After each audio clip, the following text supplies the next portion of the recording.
ॐ नमः सिद्धेभ्यः। ॐ नमः सिद्धेभ्यः। ॐ नमः सिद्धेभ्यः।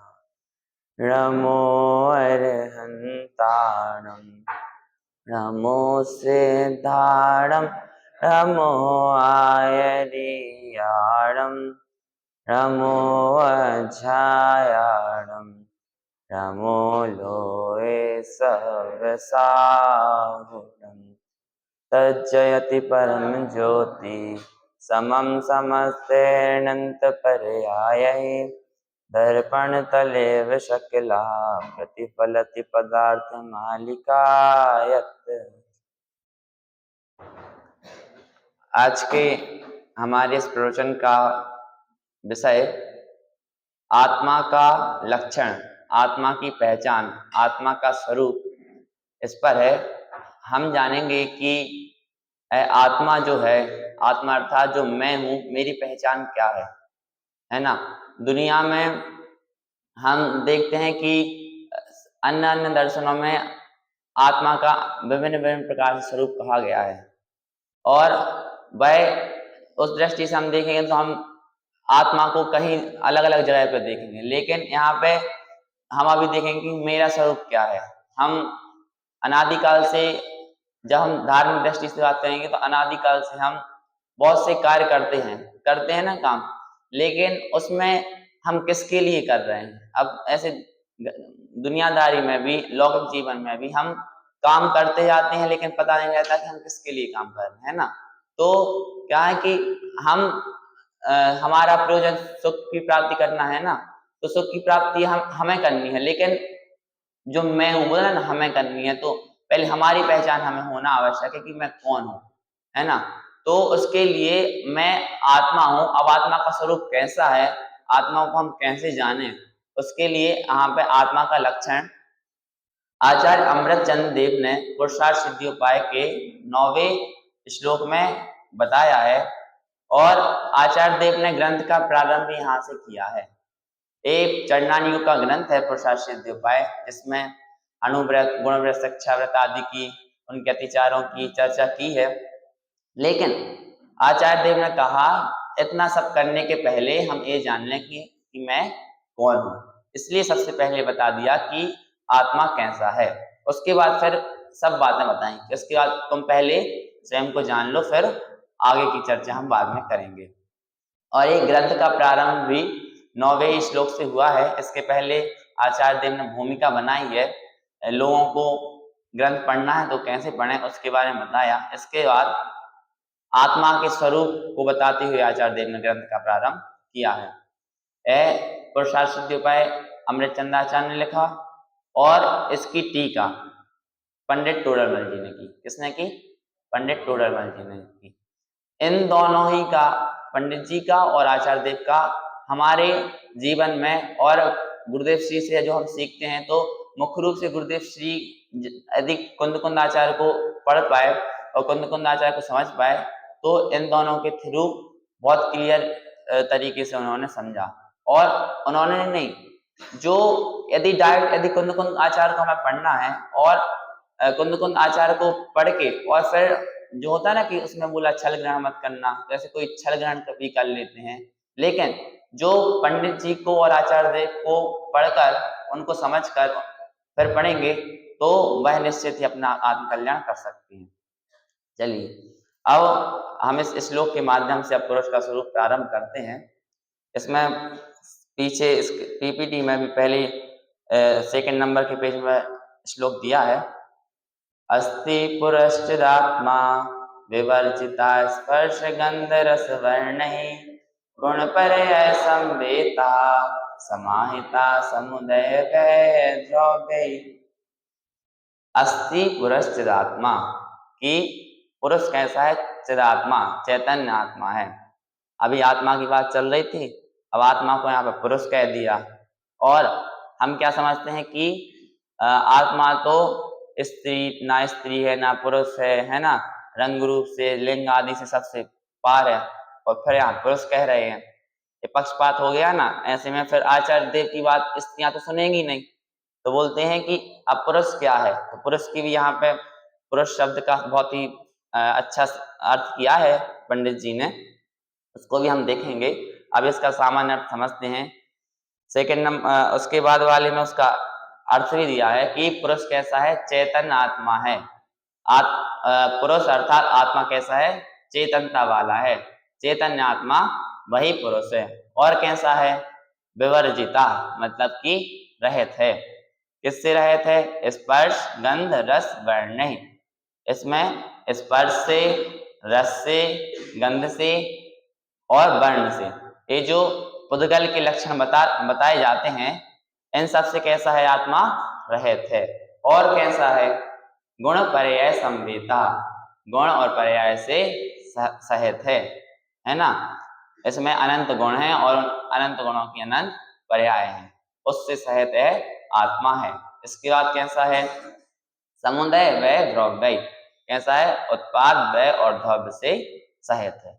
ये हमने इसका साधारण स्वरूप समझा। लेकिन अब इन लक्षणों में कुछ लक्षण ऐसे हैं, जैसे गुण पर्याय, उत्पाद व्यय द्रव्य, जीव का बताया ना इनके लिए कि आत्मा ऐसा है, इन सहित है। लेकिन इनसे हम अभी पहचान कर रहे थे ना, आत्मा का लक्षण कैसा है, आत्मा कैसा है, और हमें आत्मा की पहचान करनी है। तो यदि हम नीचे की लाइन के आधार से यदि हम आत्मा की पहचान करने जाएंगे, खोजेंगे, तो हमें हर चीज आत्मा ही दिखेगी। क्यों, क्योंकि गुण और पर्याय सहित प्रत्येक द्रव्य है, और उत्पाद व्यय और द्रव्य सहित भी प्रत्येक द्रव्य है। तो इनमें थोड़ी सी गड़बड़ है, लेकिन आत्मा में ये पाए जाते हैं, है ना। और ऊपर की लाइन में जो था स्पर्श रस गंध वर्ण, तो यदि हम इनसे पहचान करेंगे तो हम आत्मा को प्राप्त ही नहीं कर पाएंगे, है ना। इसलिए सबसे जो 4 चरण है ना, इसमें पहले चरण में बताया क्या है, आत्मा अस्थि पुरुष चिदात्मा, चैतन्य आत्मा है। तो अब वह चैतन्यता कैसी है, तो मुख्य रूप से हमारा विषय आत्मा का लक्षण चेतनता पर है। क्यों, क्योंकि वह चेतनता एक सटीक पहचान है जीव की। उससे फिर हम यदि चेतनता को हमने जान लिया तो हम आत्मा को बिल्कुल परफेक्ट जान लेंगे, चाहे वो निगोद की हो, चाहे मोक्ष की हो, चाहे हम अभी जो अवस्था है ना, तो इस अवस्था वालों की हो। इससे हम आत्मा को पहचान सकते हैं। और बाकी स्पर्श रस गंध से, गुण पर्याय से, इन सब से हम आत्मा को यदि पहचानेंगे तो सटीक आंसर नहीं है। चलिए, तो अब आगे पहले पुरुष की इसमें नहीं दिया है, ग्रंथ के आधार से हम पहले पुरुष शब्द का अर्थ जान लें, फिर उसके बाद हम पुरुष का लक्षण एकमात्र चेतनता क्यों बताया है वो जानेंगे। पुरुष का अर्थ है पुरु, अर्थात उत्तम चेतना गुण में। चेतना आई थी ना, अभी चेतना का हम आगे अर्थ बताएंगे। पुरु अर्थात चेतना गुण में, सेते अर्थात प्रवर्तन करे। प्रवर्तन करे कैसा, कि उसका स्वामी होकर, ऐसा नहीं कि अन्य की किसी का चेतनता उधार लेकर प्रवर्तन करे, नहीं, उसी की चेतनता है और उसी में प्रवर्तन करे, तो ऐसा पुरुष होता है। अब जो भी ऐसा प्रवर्तन करेगा चेतना गुण में, जो भी प्रवर्तन करेगा वह सब पुरुष है। ठीक है। अब यहाँ पे ये नहीं समझना कि कोई स्त्री नपुंसक पुरुष ये वाला पुरुष, नहीं, इनमें जो भी जितने लोग भी इस चेतना गुण में प्रवर्तन करेंगे वे सभी पुरुष हैं। और मानते भले नहीं है, है ना, चेतनता को नहीं मानते, पुरुष को नहीं मानते, आत्मा को नहीं मानते, परंतु अनादिकाल से, जब से यह जीव है, कब से, अनादिकाल से, तब से यह उसमें ही प्रवर्तन कर रहा है। जानता देखता है ना, जानना देखना निरंतर चल रहा है, इसी का नाम है प्रवर्तन करना। तो उसे क्या कहते हैं, पुरुष कहते हैं। अब इसमें पुरुष कैसा है, तो पुरुष ज्ञान दर्शन चेतना का नाथ पुरुष है। ज्ञान दर्शन चेतना का नाथ पुरुष है। नाथ क्यों, क्योंकि उसमें उसका स्वामी बोला था ना, अब इसमें नाथ लिखा है। और वह चेतना कैसी है, वह चेतना है तीन दोष से रहित। तीन दोष से रहित चेतना जीव का साधारण लक्षण है। और पुरुष कैसा है? पुरुष चेतना का नाथ है और वह चेतना कैसी है? 3 दोषों से रहित है, ठीक है। और वही जीव का सटीक लक्षण है। अब लक्षण की अब परिभाषा आगे 5वें नंबर के पेज पे है कि जिसमें वस्तु की निर्दोष पहचान हो, जिसमें वस्तु की निर्दोष पहचान हो वह लक्षण है। स्टार्टिंग में बोला था ना कि कैसे पहचान करें, इसमें ये तो अन्न के भी पाए जाते हैं। तो लक्षण मतलब जो निर्दोष हो। अब वह निर्दोष मतलब जिसमें दोष ना हो, वह निर्दोष। अब दोष क्या होते हैं? तो कुछ दोष भी आचार्य ने कहे हैं, 3 दोष बताए हैं मुख्य रूप से कि ये पहचान करने में लोगों में भूल हो जाती है। इन दोषों के कारण हम सटीक पहचान नहीं कर पाते हैं। तो वह दोष कौन कौन से हैं? अव्याप्ति, अतिव्याप्ति, असंभव। चलिए मैं बुलवा रहा हूं, बोलिए अव्याप्ति, अतिव्याप्ति, असंभव। अव्याप्ति, अतिव्याप्ति, असंभव। ये 3 दोष किसके हैं? लक्षण के दोष हैं। यदि यह दोष पहचान करने यदि लक्षण में होंगे तो वह लक्षण नहीं कहलाएगा, ठीक है। यह 3 दोष कहे हैं। अब इन 3 दोषों को भी हम समझ लें, क्योंकि मुख्य प्रयोजन हमारा क्या है? जीव की पहचान। और जीव की पहचान तभी होगी जब हम पहले तो लक्षण को जानेंगे और लक्षण के दोषों को जानेंगे, तब इनसे पहले हम इनकी निवृत्ति करेंगे ना, तभी तो हम आत्मा की पहचान कर पाएंगे। इसलिए इन लक्षणों को भी जानना आवश्यक है, इनके दोषों को जानना, लक्षण के दोषों को जानना आवश्यक है। पहला है अतिव्याप्ति दोष। इसमें क्रम में आगे पीछे है, पहले अव्याप्ति दिया था उसमें। अतिव्याप्ति दोष किसे कहते हैं? जो लक्ष्य के अलावा अलक्ष्य में भी पाया जाए। जो लक्ष्य के अलावा किस में पाया जाए? अलक्ष्य में भी पाया जाए। अलक्ष्य क्या मतलब? जिसकी हम पहचान कर रहे हैं, जो हमारा लक्ष्य है। जैसे हमारा लक्ष्य है हमें पुरुषार्थ सिद्धि उपाय ग्रंथ की पहचान करनी है, ठीक है। अब इसमें जो आचार्य देव बने हैं और पुरुषार्थ सिद्धि उपाय नाम लिखा है, ये इनकी पहचान। लेकिन आचार्य देव तो अन्य ग्रंथों में भी बने हुए उनका चित्र रहता है ना। और शायद गुरुदेव श्री का इसमें नहीं है, गुरुदेव श्री का किसी में फोटो होता, तो इससे हम पहचान नहीं कर पाएंगे। क्यों? क्योंकि वह अलक्ष्य मतलब पुरुषार्थ सिद्धि उपाय ग्रंथ को छोड़कर बाकी जितने ग्रंथ बचे वह सब, है ना। कोई भी आत्मा को छोड़कर बाकी जितने भी द्रव्य बचे वह सभी क्या हो गए? अलक्ष्य। तो लक्ष्य को छोड़कर जो अलक्ष्य में भी पाया जाए वह क्या है? अतिव्याप्ति। मतलब लक्ष्य के साथ, लक्ष्य को छोड़कर नहीं, लक्ष्य के साथ साथ अलक्ष्य में भी पाया जाए, ठीक है। यहाँ पर एग्जाम्पल तो दिया ही है, गाय और यहाँ पे हिरण बनी है। तो गाय का लक्षण बताया कि जिसके सींग वह गाय। गाय के तो सींग पाए ही जाते हैं, लेकिन गाय के अलावा अन्य पशुओं के भी पाए जाते हैं। इसलिए क्या हो गया है? अतिव्याप्ति। अतिव्याप्ति मतलब कि अति हो रही ना, है ना। तो अतिव्याप्ति हो गया कि लक्ष्य के अलावा अलक्ष्य में ही पाया जाए। इससे हम गाय की पहचान नहीं कर सकते। इसके बाद कौन सा है? अव्याप्ति। अव्याप्ति मतलब होता है कि जो संपूर्ण लक्ष्य में जो ना पाया जाए, जो किसी लक्ष्य में पाया जाए, किसी लक्ष्य में ना पाया जाए, मतलब कि संपूर्ण लक्ष्य में ना पाया जाए। हमारे यहाँ पे अभी गाय को लेकर चलेंगे, अभी पुरुष को भूल जाओ, आत्मा को अभी भूल जाओ, अभी गाय को फोकस करो, ठीक है। हम एक गाय को ढूंढ रहे हैं ना अभी। तो गाय को हमने देखा कि जो काली वह गाय। पहले क्या देखा था? जिसके सींग वह गाय। तो सींग तो अन्य पशुओं को ही पाए जाते हैं। अब देखा जो काली वह गाय। अब कालापन, सभी गाय काली नहीं होती, है ना, सभी गाय काली नहीं होती। तो बोला कि अब यह वाला लक्षण हो गया आपका अव्याप्ति। अव्याप्ति मतलब संपूर्ण लक्ष्य में जो ना पाया जाए, ठीक है। उसके लिए काली, जो काली वह गाय। तो इसमें 3 गाय दी हैं, तीनों का कलर अलग अलग है, मतलब ए बी लक्षण नहीं हुआ। ठीक है, क्यों? क्योंकि यह अव्याप्त दोष से सहित है। इसके बाद अब तीसरा है असंभव। असंभव दोष, असंभव मतलब हो ही नहीं सकता, है ना। तो इसमें क्या बना हुआ है पीछे? उड़ती हुई गाय, जिसके पंख लगे हैं, पंख लगा ना उसमें गाय में, गाय के तो पंख होते ही नहीं है ना। तो ये हो गया असंभव दोष। क्लियर? ये तीन दोष आपको समझ में आ गए। पहला कौन सा? दूसरा, तीसरा, ये किसके दोष हैं? अच्छा, लक्ष्य के दोष हैं। यदि हम लक्ष्य को ही लक्ष्य लें तो इन तीन दोषों की समझ सकते हैं।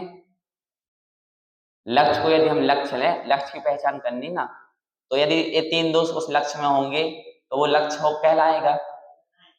लक्ष्य का लक्षण इन तीन दोष से रहित है। ठीक है, कहेंगे कि लक्ष्य के लक्षण है, लक्ष्य के दोष हैं, लेकिन लक्ष्य के लक्षण से ही रहित है। अब इस प्रकार से यह लक्षण को हमने सही सही समझ लिया। ठीक है, लक्षण को हमने समझ लिया। अब फिर से आते हैं हम चेतना पर, जिसमें चेतना हो वह पुरुष। ठीक है, आत्मा।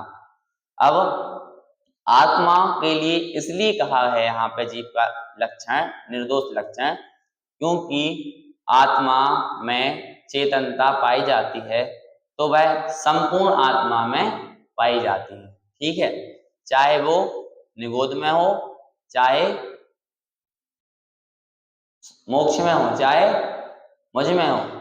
जो निगोद में सो ही मोक्ष में, सो ही मोक्ष मजार। तो वह निश्चय भेद कछु नहीं जानो, या फिर अंतर भेद कछु नहीं जानो। तो कुछ भेद नहीं जाना ना, तो वहां पे भेद इसलिए नहीं जाना क्योंकि वहां पर हमने किसे देखा था? चेतना के लिए। ठीक है, जब हम भगवान को मैं वह हूँ जो है भगवान, जो मैं हूँ वह है भगवान, यह देखते हैं, और जब जो निगोद में सो ही मुझ में, सो ही मोक्ष मजार, यह देखते हैं, तब हम किसे देखते हैं? चेतना को। ठीक है, उस समय हम राग द्वेष को नहीं देखते हैं, उस समय हम केवल ज्ञान को नहीं देखते हैं, है ना। क्यों? क्योंकि आगे इसकी नीचे है चेतना के प्रकार के बाद आत्मा में अतिव्याप्ति या अव्याप्ति या संभव दोष वाले लक्षण कौन कौन से, उसके बारे में अभी तो हम चेतना को समझ रहे हैं कि चेतना इसलिए नहीं हो, इसलिए चेतना को हम लक्षण कह सकते हैं क्योंकि वह सिद्धों के भी है और हमारे भी है। चेतना मतलब कि क्या? ज्ञान दर्शन, है ना। ज्ञान दर्शन का जो परिणाम चल रहा है ना, निरंतर ज्ञान दर्शन, जानना देखना, जानना देखना, ये जो जानना देखना निरंतर जीव का चल रहा है, वही चेतना है। ठीक है, कोई व्यक्ति जैसे मर रहा हो, आईसीयू में भर्ती हो, है ना, कोमा में चला गया हो, अभी वो शुभम भैया थे ना कोमा में, तो कोमा वाले व्यक्ति को हम देख लें और कोई मरे व्यक्ति को देख लें, दोनों में फर्क समझ में नहीं आता, है ना। लेकिन फिर भी डॉक्टर बोलते हैं कि अभी वो जिंदा है। क्यों? क्योंकि वो बारीकी से देखते हैं कि इसमें कहीं ना कहीं चेतना है। बोलते ना कि अभी इसमें जान है, जान बोलते तो जान का मतलब वो चेतना ही होता है। ठीक है, तो वह चेतना जिसमें पाई जाए वह जीव कहलाता है। ठीक है, इतनी इतनी सी भी थोड़ी धड़कन रह जाती ना, मतलब उसमें चेतना है। ठीक है, चाहे वो छोटे से जीव हो, चाहे वह बहुत बड़ा वो कहाँ का स्वयंभू रमण समुद्र का मगर मछली हो, उन महामत्स्य हो, उन सभी में वो चेतना बिल्कुल बराबर चेतना पाई जाती है, पूरी 100%। ठीक है, घटती बढ़ती नहीं है कि कभी 19-20 हो जाए, नहीं, चेतना पाई जाती है। इसके कारण ही जीव का अस्तित्व है। ठीक है, द्रव्य की सत्ता की जब बात करेंगे तो गुण पर्याय सहित जानेंगे, है ना। अब लेकिन जब जीव की सत्ता की बात कर रहे हैं कि जीव क्यों है, जीव की सत्ता कैसे विद्यमान है, तो चेतना के कारण।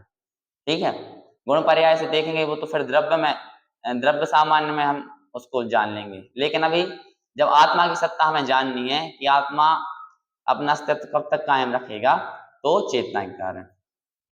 अब उस चेतना को दो प्रकार का बताया गया है। चेतना कितने प्रकार की होती है?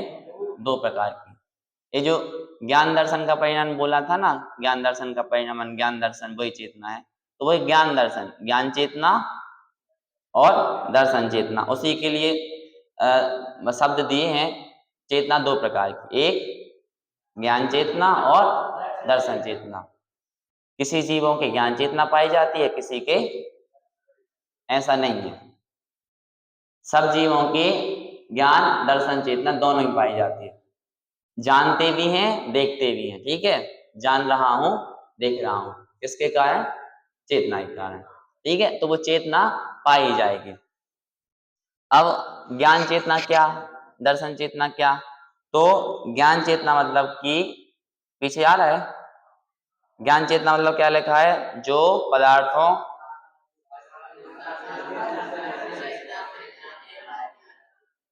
समझ में आया? जो पदार्थों को साकार रूप से, कैसा साकार रूप? विशेषता से जाने, विशेष रूप से जाने कि ये हाँ ये पदार्थ है, इसमें एक इसका एक, जैसे हमने इसको जान लिया साकार रूप से कि इसका एक वर्ण है ना, एक कपड़े का है, इसमें जर्क है, इतनी चीजें हमने जान ली ना, तो साकार रूप विशेषता से जाने, है ना, उसके गुण भेद आदि सहित जाने, तो वह कहलाती है ज्ञान चेतना। और दर्शन चेतना मतलब, दर्शन चेतना मतलब होता है जो पदार्थों को निराकार रूप सामान्य से जाने, है ना, मात्र जान ले, वह कहलाती है दर्शन चेतना। और दर्शन चेतना पूर्वक ही वह ज्ञान चेतना छद्मोस्तों के होती है। ठीक है, अब ज्ञान चेतना दर्शन चेतना के लिए हम एक सिंपल उदाहरण देखेंगे। एक हम अंगूठी खरीदने गए, है ना, अंगूठी के लिए वो एक डिब्बा पूरा रख देते हैं कि देखो, तो इसमें से हमने एक अंगूठी उठाई, यद्यपि देखी पूरी अंगूठी है, लेकिन एक अंगूठी को हमने फिर उसमें भी बहुत हाँ इसमें इतना ये मोती लगा है या फिर ये प्लेन है ना, इतनी साइज है, उसकी विशेषता से जान लिया ना। और सामान्य दर्शन चेतना हमने किसकी? सामान्य ज्ञान किसका कर लिया? संपूर्ण अंगूठी का। और विशेष ज्ञान किसका किया उस समय पे? उस जो अंगूठी हमें खरीदनी है। ठीक है, तो इस प्रकार से ज्ञान चेतना और दर्शन चेतना हो गई। तो ये हमने अभी जानी चेतना क्या है, चेतना जीव का लक्षण क्यों है और क्या है, आव्याप्ति, अतिव्याप्ति, असंभव दोष से रहित यह चेतना है। ठीक है, अब इसके बाद बता रहे हैं आचार्य कि विवर्जिता स्पर्श रस गंध वर्णय गुणपर्य संवेता समाहिता समुदय वै द्रव्य। तो इनमें इन तीन स्टैंजा से, तीन चरणों से अधिक बलशाली चेतना क्यों है और इनमें क्या क्या दिक्कतें आती हैं, इनके द्वारा जीव की पहचान करने में, वह हम देखते हैं। ठीक है, अब जीव का अतिव्याप्ति दो सहज लक्षण देखेंगे, है ना। तो पहले इसमें राग द्वेष का नहीं है कि यदि हम जीव को राग द्वेष वाला मानेंगे, जीव को यदि हम राग द्वेष वाला मानेंगे तो वह कौन सा लक्षण होगा? अव्याप्ति। क्यों?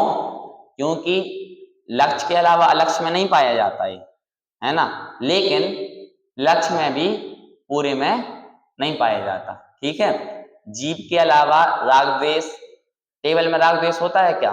नहीं होता, लेकिन संपूर्ण जीवों में भी राग द्वेष नहीं पाया जाता।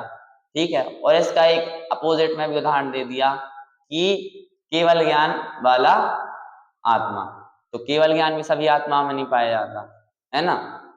हाँ, सम प्रगटता रूप से शक्ति और उसकी बात नहीं कर रहे अभी कि प्रगट रूप से केवल ज्ञान भी सबके नहीं पाया जाता है, अनंत दर्शन अनंत ज्ञान प्रगट रूप से। ठीक है, तो ये हो गया कि जीव का लक्षण कौन सा? अव्याप्ति दोष लक्षण। ठीक है, अव्याप्ति वाला, सहित वाला। इसलिए हम इससे जीव की पहचान नहीं कर सकते। हाँ, कह देंगे कि राग द्वेष वाला आत्मा है, लेकिन जो राग द्वेष वाला वही आत्मा है नहीं। इसके बाद अतिव्याप्ति कैसा, अतिव्याप्ति दोष सहित लक्षण कैसा जीव का, तो गुण पर्याय जिसमें वह आत्मा, नीचे वाली लाइन में है गुण पर्याय संवेदता, तो गुण पर्याय जिसमें वह आत्मा, उत्पाद वह द्रव्य जिसमें वह आत्मा। तो गुण और पर्याय, गुण मतलब कि उसकी क्वालिटीज है ना, अनंत गुण होते हैं ना, प्रत्येक द्रव्य में अनंत गुण होते हैं। तो हमने जैसे ये हो गया कि आत्मा का लक्षण जिसमें गुण हो वही आत्मा, गुण तो इसमें भी पाए जाते हैं, माइक में भी पाए जाते हैं ना गुण, तो यह बोल दिया ये लक्ष्य में तो होते हैं, आत्मा में तो होते हैं गुण, लेकिन आत्मा के अलावा अन्य में भी, अन्य द्रव्यों में भी गुण पर्याय होती हैं, इसलिए यह हो गया अतिव्याप्ति। अब एक और उदाहरण है उत्पाद व द्रव्य, यह भी सब द्रव्यों में पाई जाती हैं। उत्पाद व्यय और द्रव्यता सभी द्रव्यों के होते हैं ना, और इसलिए बोल दिया कि यह भी आत्मा का सटीक लक्षण नहीं होगा, यह अतिव्याप्ति दोष सहित लक्षण होगा। अब अंतिम में आ गया असंभव, असंभव दोष, असंभव लक्षण आत्मा का क्या, असंभव हो पाया ही नहीं जाए, आत्मा में पाया ही ना जाए, वह है स्पर्श रस गंध वर्ण सहित आत्मा। ठीक है, कि यदि हम बोलेंगे कि जिसमें जो दिखता हो, जिसे हम सूंघ सकते हो, जिसमें गंध आती हो, है ना, वह आत्मा, तो वह आत्मा नहीं होती। जो लोग लोग तो यही सोचते हैं कि जो दिखे वही हम मानेंगे, तो आत्मा दिखती है नहीं, लेकिन जीव चाहते हैं कि आत्मा का लक्षण स्पर्श बने, जिसके कारण हम आत्मा की सिद्धि कर सकें, लेकिन यदि इस लक्षण से आत्मा की सिद्धि करेंगे तो आत्मा सिद्ध होगी नहीं। क्यों? क्योंकि वह आत्मा का लक्षण है ही नहीं। इसलिए असंभव लक्षण ये जीव का है कि इसमें असंभव मतलब पाया ही ना जाए। वह दोष यदि हम इसे गिनाएंगे स्पर्श रस गंध वर्ण को, तो वह असंभव दोष की श्रेणी में आएगा। ठीक है, तो इस प्रकार से है, बाकी जो स्पर्श रस गंध वर्ण आदि कहे हैं तो वह आत्मा के सटीक आंसर नहीं होंगे। इसलिए कहा है पुरुषः चिदात्मा अस्ति, पुरुष कैसा है, चैतन्य आत्मा है। ठीक है, इसलिए इन्होंने आचार्य देव ने सबसे पहले कहा अस्ति पुरुष चिदात्मा। ठीक है, मुख्य हमारा विषय था आत्मा की पहचान करना, तो आत्मा की पहचान मात्र किससे होगी, चेतनता से होगी। ठीक है, चेतनता से ही क्यों होगी, क्योंकि चेतनता ना अधिक है ना कम है। ठीक है, और ऐसा भी नहीं कि किसी में हो किसी में ना हो, या फिर संपूर्ण में ही ना हो। चेतनता जितने जीव हैं सभी जीवों में बराबर चेतनता पाई जाती है। इसलिए कहा है कि पुरुषा चिदात्मा अस्ति। और पुरुष के भी हमने जाना था कि पुरुष मतलब क्या, कि जो चेतना गुण में स्वामी होकर प्रवर्तन करे। ठीक है, जो ज्ञान दर्शन रूप प्रवर्तन करे वही पुरुष कहलाता है। तो इस प्रकार से हमने अभी पुरुष का स्वरूप समझा, और यह पुरुष का स्वरूप समझना क्यों आवश्यक है, क्यों, क्योंकि यदि स्वयं की पहचान नहीं होगी, है ना, तो हम दुनिया में कितने भी काम कर लें, लेकिन हम यही नहीं जानेंगे किसके लिए कर रहे हैं, तो वह सब निरर्थक हो जाएगा, है ना। और हमारा प्रयोजन है मोक्ष की प्राप्ति करना, और मोक्ष की प्राप्ति में मोक्ष कौन जाएगा, मैं जाऊंगा, है ना। तो मैं कौन हूं इसका ज्ञान होना अत्यंत आवश्यक है। तो इस तरह से हम स्वयं को समझें और स्वयं में ही रमें, स्वयं में ही प्रवर्तन करें और मोक्ष पद की प्राप्ति करें। इसी मंगल भावना से मैं अभी की वाणी को विराम देता हूं। बोले महावीर भगवान की जय।